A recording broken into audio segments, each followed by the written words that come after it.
Well, another fairly complicated scene of the cafe one, broad, and as I say, I like the secret setter theme. She's got a little mobile phone in her hand, although I think I might just have her hand open because it's rather nice and expressive, just as if she's thinking, although she's thinking over the phone.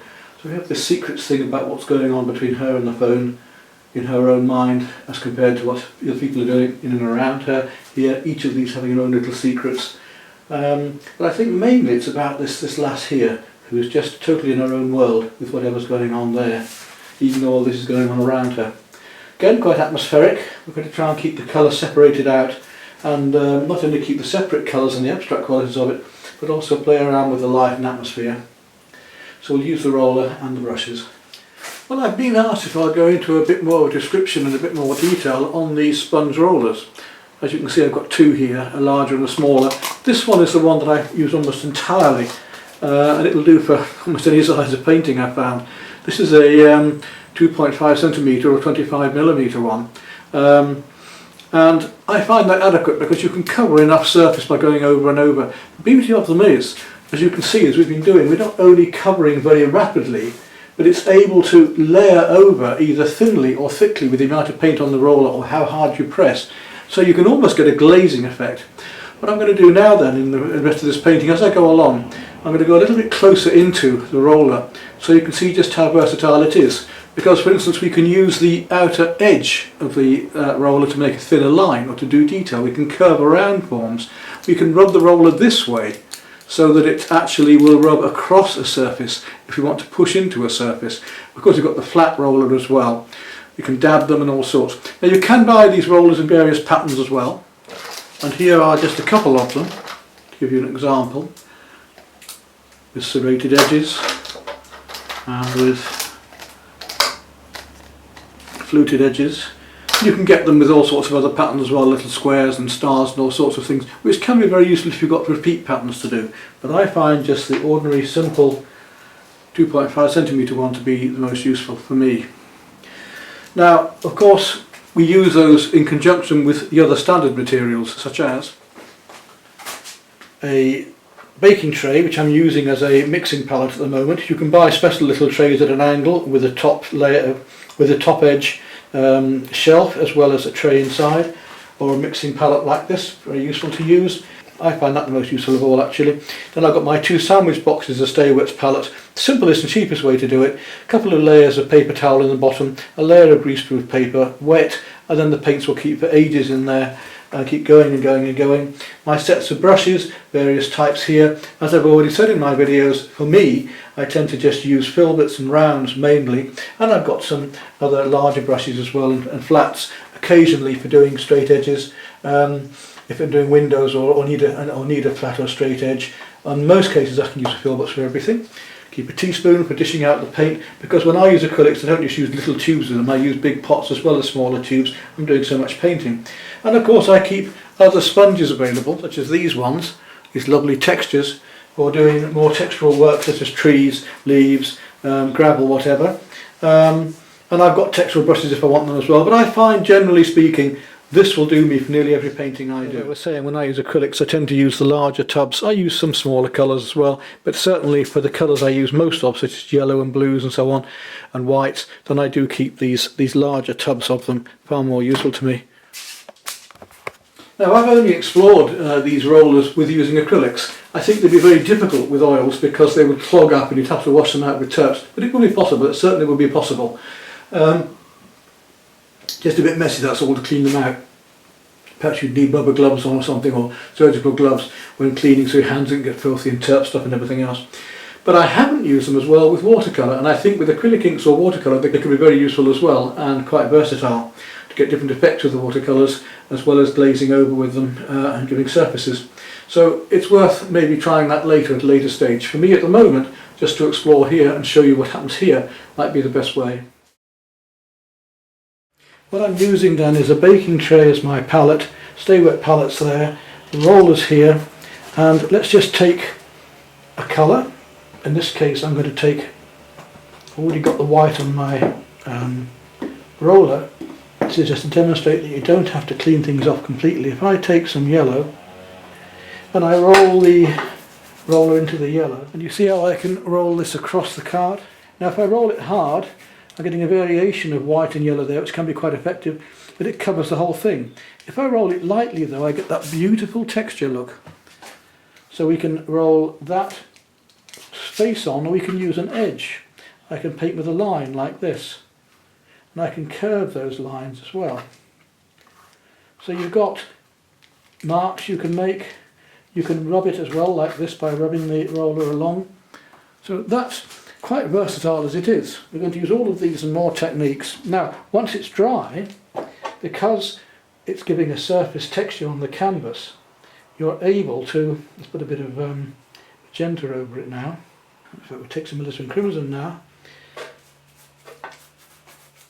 But if I use that lightly, you can see how the yellow shows through, and the canvas texture, the rougher the canvas, the more it would show through. If I use it harder, then again it blends. So I can use it as a glaze almost, or I can use it very heavily. And again, we can use it quite finely.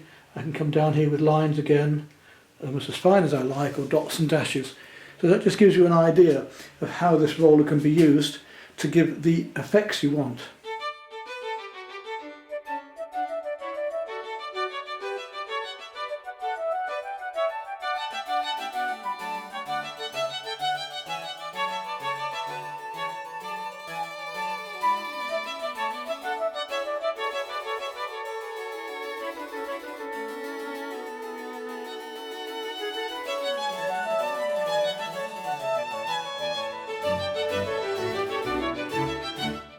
Right, well at the moment I'm just blocking in all of these areas of white that I don't want, so I can see colours relevant one to another. My way of working here is fairly cubist and impressionist. In other words, I'm working in a traditional, more figurative way linked with a more contemporary approach, an abstract approach. So we're painting with my technique of the jigsaw method, where I'm putting the right colours in the right shapes relevant one to another.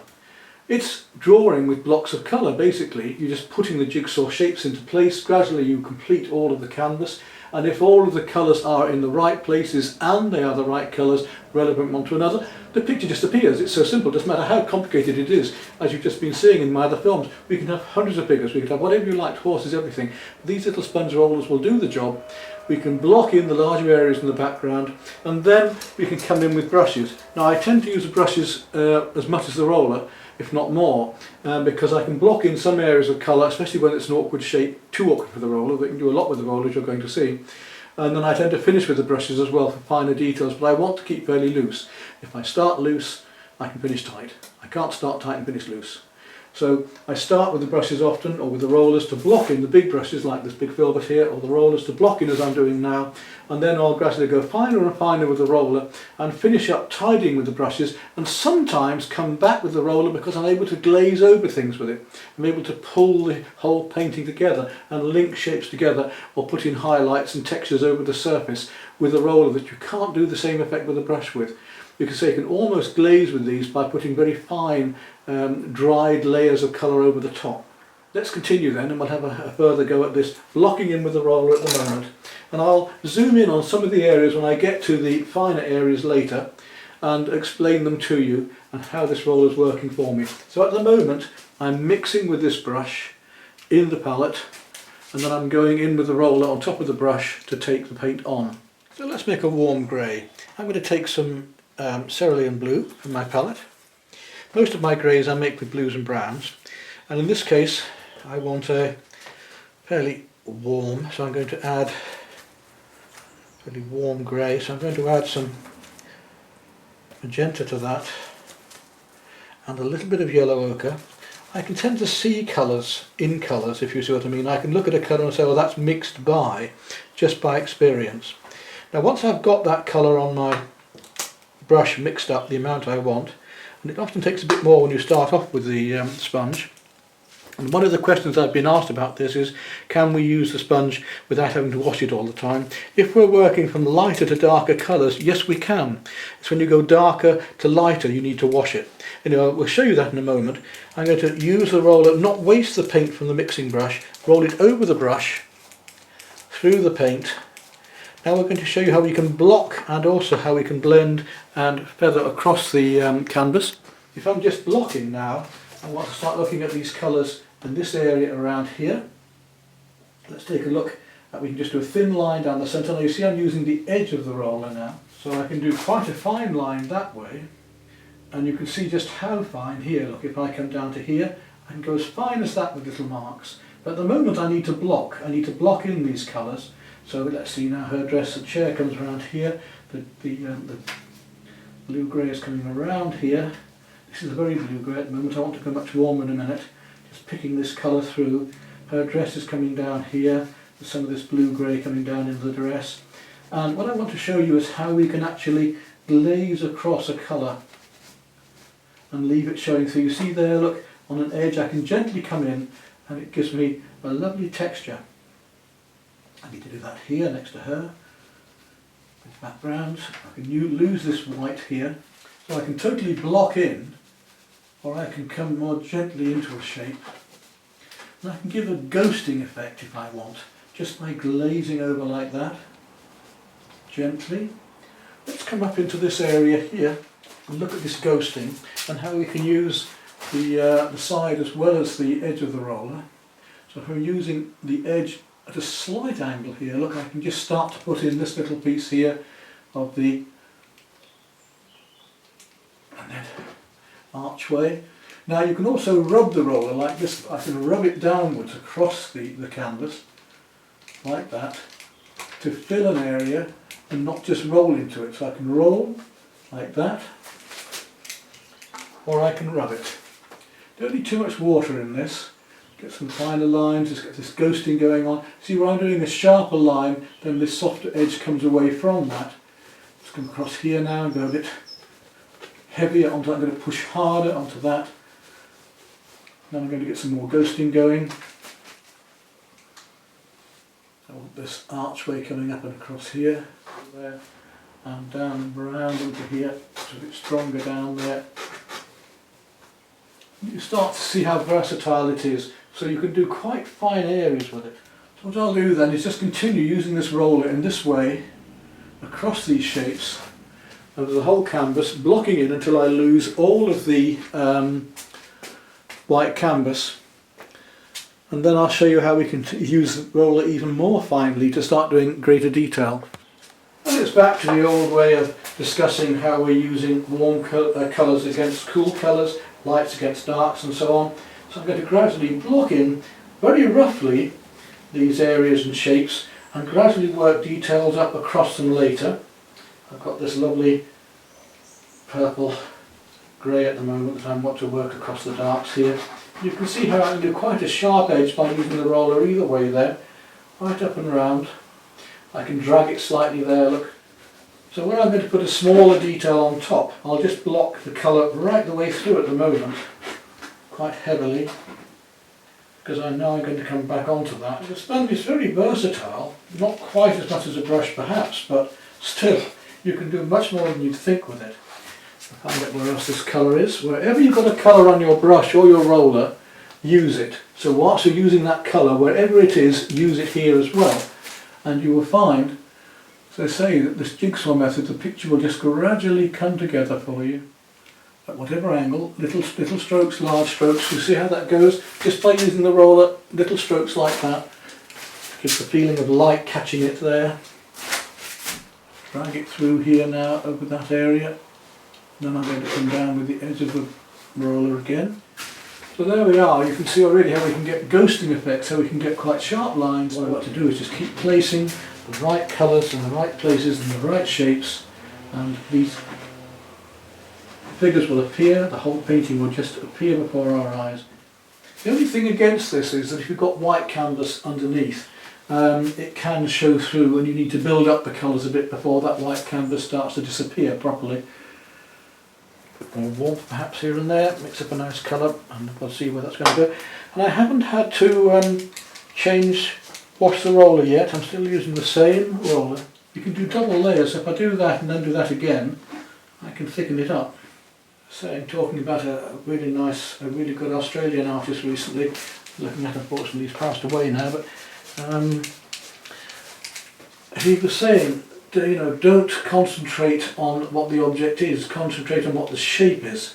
If we get these shapes right, then hopefully the picture will just appear. I'm going to start now on some of the colours for the chair in the background. I just want to lose this white as quickly as possible. It's not easy at the moment for me because I've got so much white canvas it's hard to see one colour against another. I'll take some of this film out later and make a simple film on just these techniques for you. So we haven't got to go through the whole film to watch this. I can keep my colours working so that they are basically a colour that I would mix another colour with to make the third colour. I come back across these with darks again, just working it all up, gradually drawing as I go along with colour. Drawing doesn't have to be with line, drawing can be with colour. The lovely effects we can get by glazing over there, by letting one colour show through another. Let the roller do the work. One colour does come into another in life. So often I see amateurs painting brown trees, green grass, blue sky. It doesn't work that way. One colour comes into another. Like these warms now that I'm doing. You can do so much with the roller. That's why I'm showing the whole painting, not just little details at the moment, to show you how much we can do just with the roller alone before I even have to go to a brush. See what we get with that. A nice light pink. So I'm going lighter again without cleaning the roller. This is what we get with that. Isn't it lovely just to work so loosely with colour? With drawing, just loose, not a limp wrist, I'd be a bit strange, but loose anyway. Loose circles down there, and that stronger bluer green makes those other greens seem a bit warmer. So we're playing warm against cool and light against dark again.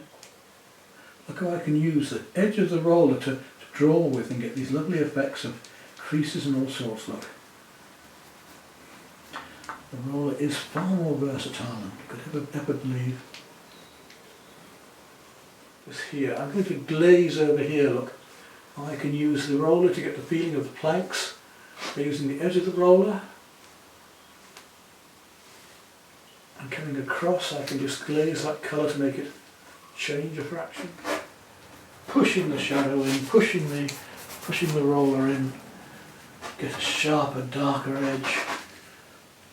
And then coming out more lightly afterwards.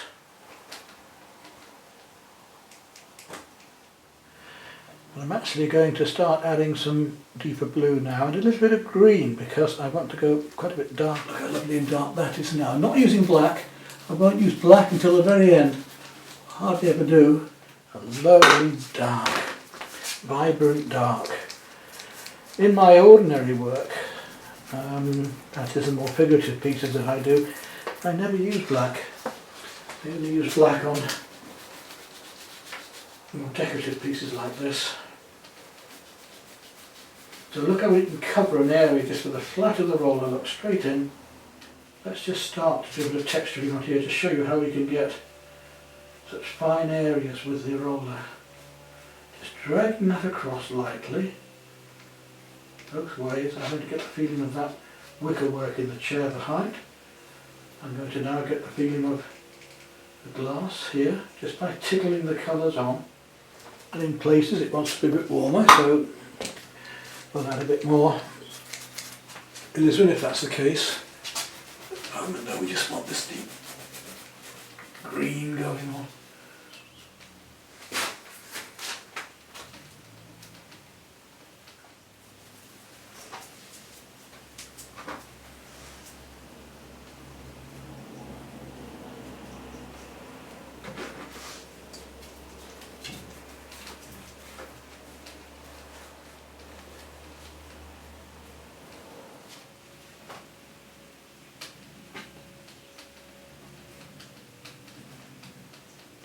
Right, I've just actually cleaned my brush and palette and I'm going to make some lighter colours now.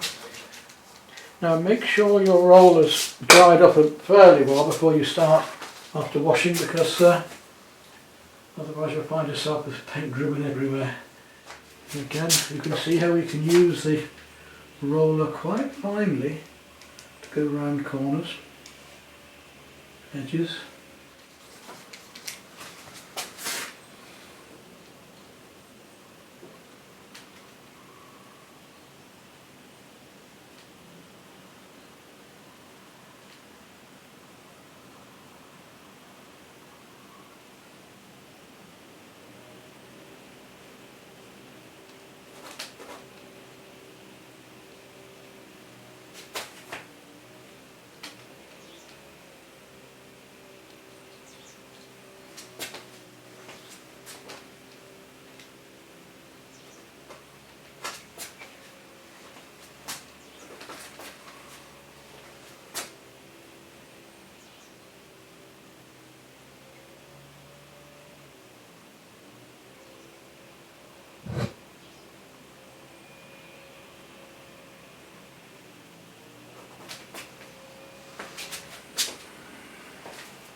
I only want an indication of who she is here. I don't want to be doing a portrait. Get the feeling of a hand or an arm just with a few strokes. Or feeling of somebody behind here and their arm. Now I'm going to add some yellow to that.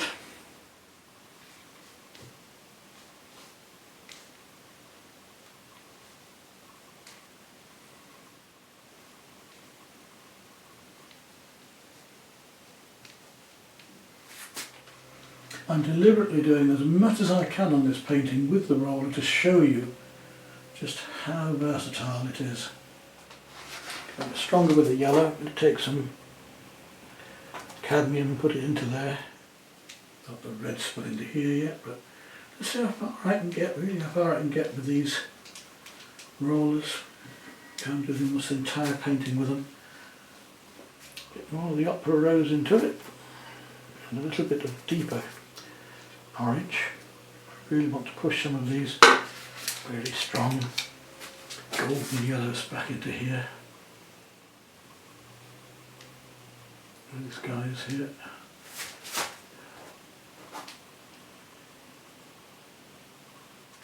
Suddenly we've got figures. They just appear because we put the right colours and the right shapes, hopefully. To go a bit lighter, so I'm going to take some white into that same colour. So I'm really pushing these colours as I go now, lighter and lighter. Still not to my highlights yet, but just going lighter and my light shapes. This is why I like a fairly tight drawing to begin with, because if you've got a fairly tight drawing, or reasonable drawing to work in, the chances are you won't enhance the mistakes. But if you have mistakes in a bad drawing to start with, it can totally work against you.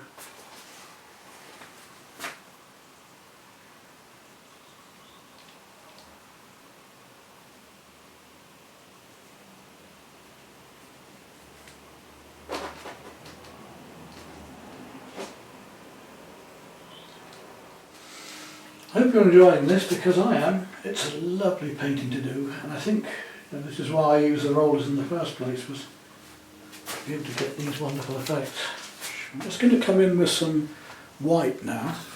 Right, put some white on before I come in with the brush, just to show you.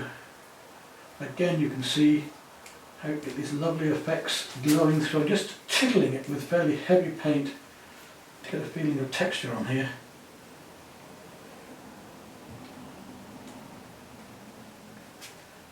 Going across our hand here.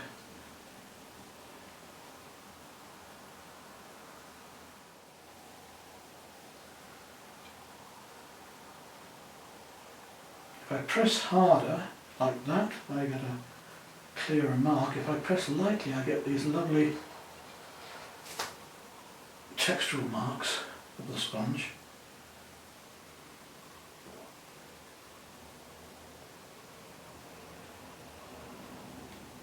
Whichever edge I'm going to use.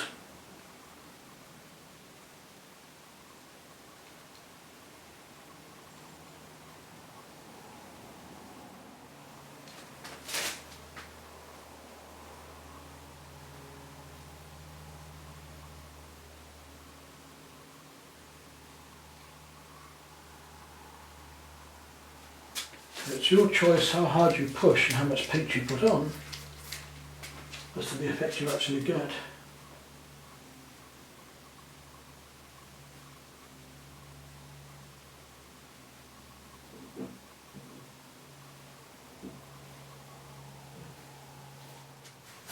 and be too tight with the roller.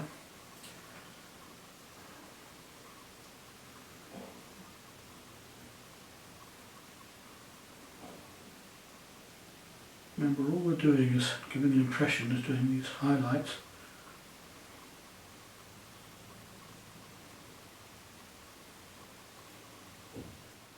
Hand, what's going on underneath the table, down to the leg here.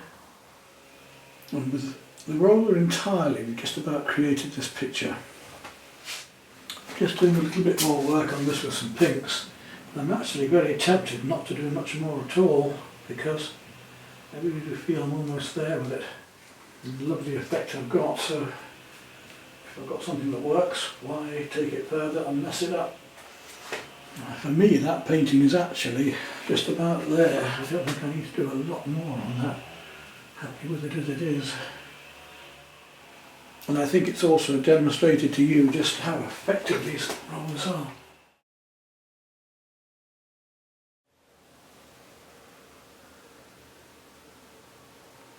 So a painting done entirely with sponge rollers gives you a good idea about how to use them and their versatility. I look forward to hearing from any of you if you enjoy them and have tried them, and I look forward to hearing from you on this video if you enjoyed this video too. It's always nice to have good comments back. It inspires me to do more for you. But as I say, I could go into more detail on this, but I really don't want to. I just love the effect of light in this one as it is.